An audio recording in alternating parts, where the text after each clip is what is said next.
Olá pessoal, tudo bem? Vamos começar então o nosso curso de elementos de álgebra. Hoje nós vamos ver alguns conceitos básicos que nós vamos precisar utilizar durante o bimestre todo, ok? Então vamos começar logo vendo os primeiros conceitos. Primeiro nós vamos denotar por Z ao conjunto dos números inteiros, os números que a gente conhece, menos 2, menos 1, 0, 1, 2, 3 e assim por diante, né? Os positivos e os negativos. Também vamos denotar por Q maiúsculo o conjunto dos números racionais, que é o quê? É o conjunto dos elementos da forma P sobre Q, onde P e Q são dois números inteiros e, obviamente, o Q é diferente de zero, porque não podemos dividir por zero. Denotaremos por R o conjunto dos números reais, por C o conjunto dos números complexos, e nós mais para frente vamos ver uma construção desse conjunto, vamos entender um pouquinho melhor a respeito desse conjunto, e vamos denotar por R menos Q, ou seja, o complementar dos racionais com relação aos reais, como sendo o conjunto dos números irracionais. Aqueles números que não são racionais, mas são números reais, ok? Vamos denotar sempre por x, AXB, ou A cartesiano B, o que a gente chama de produto cartesiano do conjunto A pelo conjunto B. O que é o cartesiano de A por B, então? É o conjunto dos pares ordenados, ou seja, os elementos do meu conjunto são pares ordenados, em que o primeiro elemento que aparece é um elemento que está no A, e o segundo elemento que aparece no par é sempre um elemento que está no B. Então esse é o produto cartesiano de dois conjuntos A e B qualquer. Definição, olha, uma relação binária está entre parênteses aqui, porque normalmente a gente não fala esse binário, a gente escreve simplesmente uma relação. Entre os conjuntos A e B é qualquer subconjunto de A cartesiano B. E eu vou falar que uma relação em um conjunto A é qualquer subconjunto R de A cartesiano A. Então a relação binária entre dois conjuntos é um subconjunto do A cartesiano B, enquanto que a relação sobre um conjunto A é um subconjunto qualquer de A cartesiano A mesmo. Então, por comodidade, por simplicidade, nós vamos denotar que o elemento x, que é um elemento do conjunto A, está relacionado com o elemento y, também de A, simplesmente pela expressão XRY. Significa que x e y estão relacionados pela relação R. Ou que o par XY é um elemento de quem? Do conjunto R, que é o subconjunto de A cartesiano A. Ok? Nós vamos dizer que uma relação R é reflexiva quando, para todo x de A, o x sempre está relacionado consigo mesmo. A relação é simétrica quando, para todo par de elementos x e y pertencente a A, se o x está relacionado com o y, obrigatoriamente o y também está relacionado com x. Vamos dizer que ela é transitiva quando, dados três elementos de A, x, y, z, se o x está relacionado com o y e, ao mesmo tempo, o y está relacionado com o z, então o x também vai estar relacionado com o z. Ok? Essa relação vai receber o nome de antissimétrica se dados dois elementos, x e y pertencente a A, com a condição que x está relacionado com A e o y também está relacionado com x, então o x e o y vão ter que ser iguais. A única maneira de x estar relacionado com y e o y também estar relacionado com x é se eles forem iguais. E eu vou dizer que a relação é linear se dado x e y pertencente a A, ou o x está relacionado com y, ou o y está relacionado com x.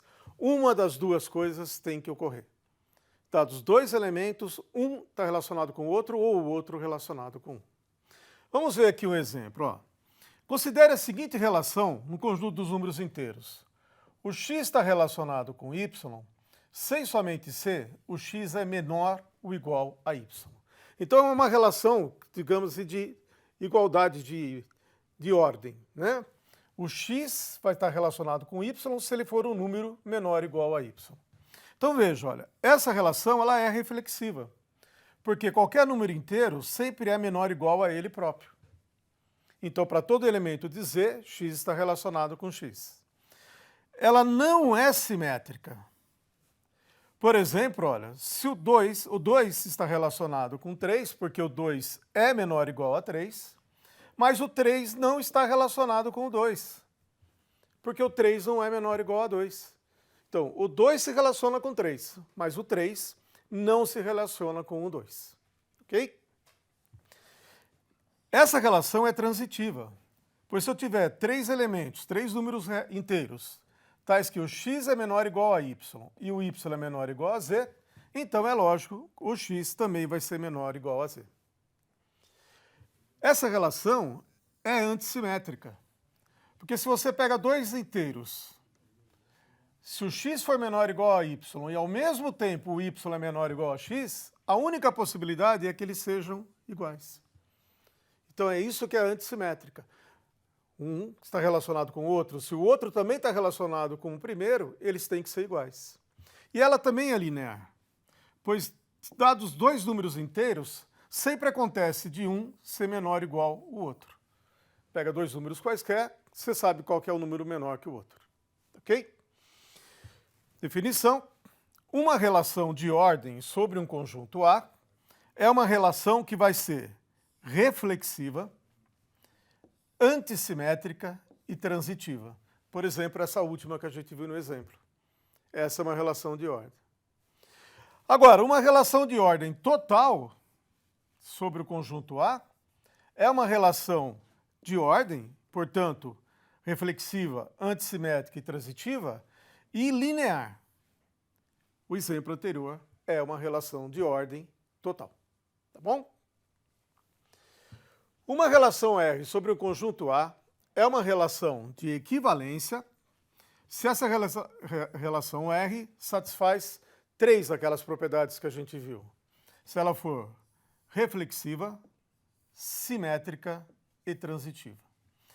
Essas relações são as que para nós são mais interessantes durante esse semestre nesse curso. Tá? Exemplo, olha, vamos pegar a relação A está relacionado com B sem somente ser A igual a B. Isso aqui é uma relação de equivalência em qualquer conjunto. Qualquer conjunto que você pegue, se você falar que A está relacionado com B sem somente se eles forem iguais, isso dá uma relação de equivalência reflexiva, simétrica e transitiva. Tá bom? Semelhança de triângulos. Nossos elementos não precisam ser números. Nós podemos trabalhar também na geometria. A semelhança de triângulos é uma relação de equivalência. 2 triângulos estão relacionados, sem somente se eles são triângulos semelhantes. A relação A está relacionado com B, sem somente se A e B possuem a mesma paridade, ou seja, número par está relacionado com número par, número ímpar está relacionado com número ímpar, e só nessa condição, isso também é uma relação de equivalência nos inteiros. É um outro exemplo, que também para nós vai ser importante mais para frente. A relação A está relacionado com B, sem somente se A e B possuem o mesmo resto na divisão por 5, eu divido A por 5, tenho o resto. Divido B por 5, tenho o mesmo resto. Então digo que eles estão relacionados. Essa relação também é uma relação de equivalência. É a chamada relação módulo 5, que nós vamos aprender com mais detalhes um pouco mais para frente também. Definição. Dados uma relação de equivalência R em um conjunto A e um elemento qualquer desse conjunto, chamamos de classe de equivalência de A, segundo a relação R, de novo, né, entre parênteses, porque normalmente a gente não fala essa frase, a gente só diz classe de equivalência de A, ao conjunto, que eu vou denotar assim, colchetes A, que é o conjunto de todos os elementos de A que estão relacionados com aquele elemento Azinho. Então essa é a classe de equivalência de A, o conjunto de todo mundo de A que se relaciona com A dessa forma. Ok? Exemplo, olha.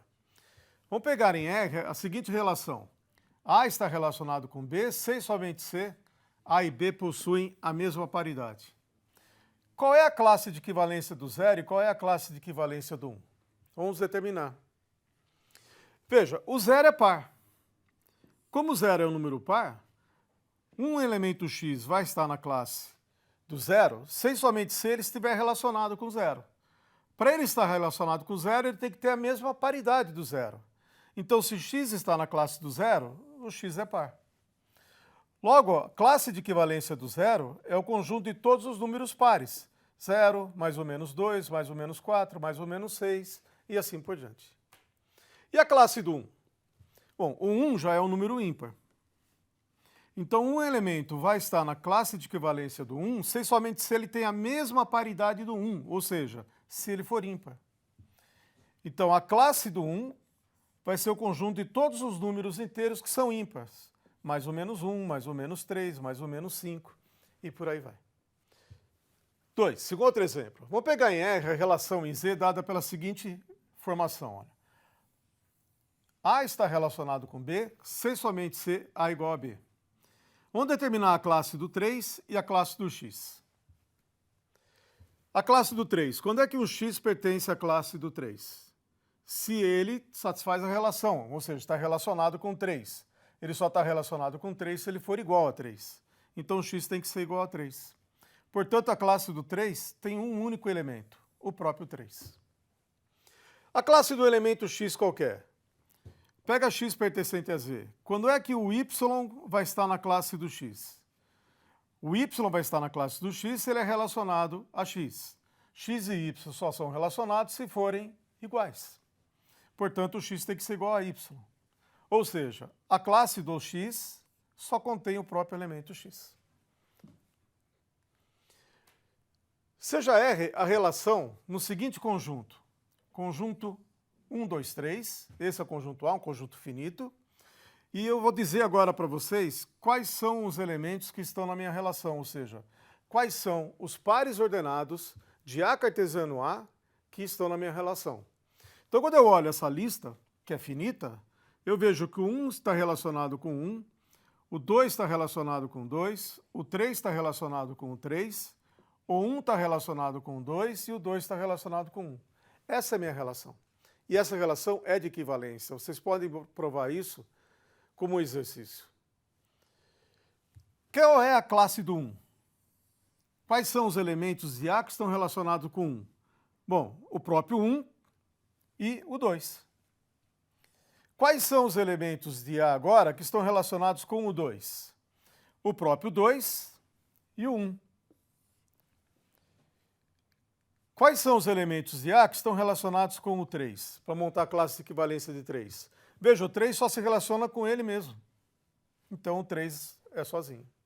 Então, esse exemplo serve para mostrar que as classes de equivalência não precisam ser todas elas iguais, parecidas, de mesmo tamanho. Né? Eu tenho classes de equivalência com 2 elementos e classes de equivalência só com 1 elemento. Tá? O que manda mesmo é a relação. E mais, o meu conjunto pode ser finito. Não precisa ser um conjunto infinito, não precisa ser todo Z. Tá bom? Teorema. Seja R uma relação de equivalência no conjunto A. Então, duas classes de equivalência de R são iguais ou disjuntas. Não existe aquela história de duas classes ter uma intersecção, elementos em comum e serem diferentes. Se tiver um elemento em comum, elas são iguais. Ou então elas não têm nenhum elemento em comum. Então elas são iguais ou disjuntas. Percebam isso nos exemplos que nós fizemos antes. E segunda propriedade, quando eu reúno todas as classes de equivalência que eu tenho, o resultado dessa reunião é exatamente o conjunto A. Ou seja, a relação de equivalência, quando você trabalha com as classes de equivalência, produz em A o que a gente chama de uma partição do meu conjunto A. Divide o meu conjunto A em subconjuntos, que são 2 a 2 disjuntos, e quando eu reúno, eles dá todo o conjunto A. Seja R uma relação de equivalência no conjunto A, nós vamos denotar por A sobre R ao conjunto de todas as classes de equivalência que eu tenho em A, segundo essa relação. Isso será chamado conjunto quociente de A pela relação de equivalência R que foi dada. Vamos ver o exemplo? Olha. Bom, matematicamente, o A sobre R está aqui, ó. É o conjunto das classes de equivalência onde X pertence a A. Ou seja, os meus elementos agora são as classes de equivalência. Classe de equivalência do X, classe de equivalência do Y e assim por diante. Então vamos ver um exemplo. Ó. Vamos pegar a relação X está relacionado com Y, C somente C, X e Y têm a mesma paridade. Nós só temos duas classes de equivalências aqui possíveis, né? A dos números pares e a dos números ímpares. Porque dois números vão ter a mesma paridade, ou se os dois são pares, ou se os dois são ímpares. Então vamos lá, quais são essas classes? É a classe do zero, que é um número par, e a classe do 1. Então o quociente de A pela relação R é exatamente o conjunto formado pela classe do zero e a classe do 1. Dois elementos. Tá? Seja A um conjunto, uma operação binária em A é uma função de A cartesiano A em A, ou seja, uma operação em A associa a cada par de elementos de A um elemento em A. Sempre o resultado tem que cair dentro do meu conjunto em A. É isso que a gente chama de uma operação. Exemplo, vocês conhecem, né? Olha, em Z, nós temos duas operações que estão definidas e que a gente costuma trabalhar com elas. Uma operação de adição, que dados dois números inteiros, ou seja, Z cartesiano Z, um par de números inteiros, associa A mais B, que é um novo número inteiro, e a multiplicação de números inteiros, que dado um par de inteiros A e B, associa o produto desses dois números. São exemplos de operações do mesmo conjunto Z. Em particular, essas duas operações produzem para nós 7 propriedades, que são elas. A soma é comutativa. A mais B é sempre igual a B mais A.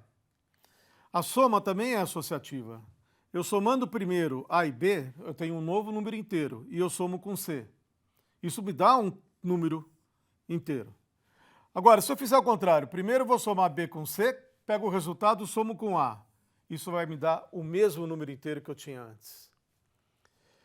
Terceira, existe um elemento que a gente já sabe quem é, chama zero, o zero no Z, tal que todo elemento do conjunto somado com ele dá o próprio elemento. Esse elemento a gente chama de elemento neutro da adição. Dado qualquer número inteiro, existe um elemento em Z que a gente denota por menos A, que tem a propriedade que quando eu somo A com esse elemento menos A, eu obtenho exatamente o elemento neutro da adição, o zero. Além disso, vale a distributiva do produto com relação à soma. A que multiplica B mais C é AB mais AC. Vale a distributiva da soma com relação agora ao produto, né? A mais B multiplicando C, olha, posso distribuir, fica AC mais AB, aliás, mais BC. Tá certo? E a última propriedade, a multiplicação, o produto que eu tenho é uma aplicação, uma operação associativa. A vezes o produto de B por C é a mesma coisa que fazer o produto de A por B vezes C. Ok? Então, o conjunto dos números inteiros e essas duas operações, eles vão formar a base do nosso primeira estrutura algébrica que veremos na próxima aula, que é chamada de anel. Ok? Obrigado, gente. Bom estudo e até a próxima aula.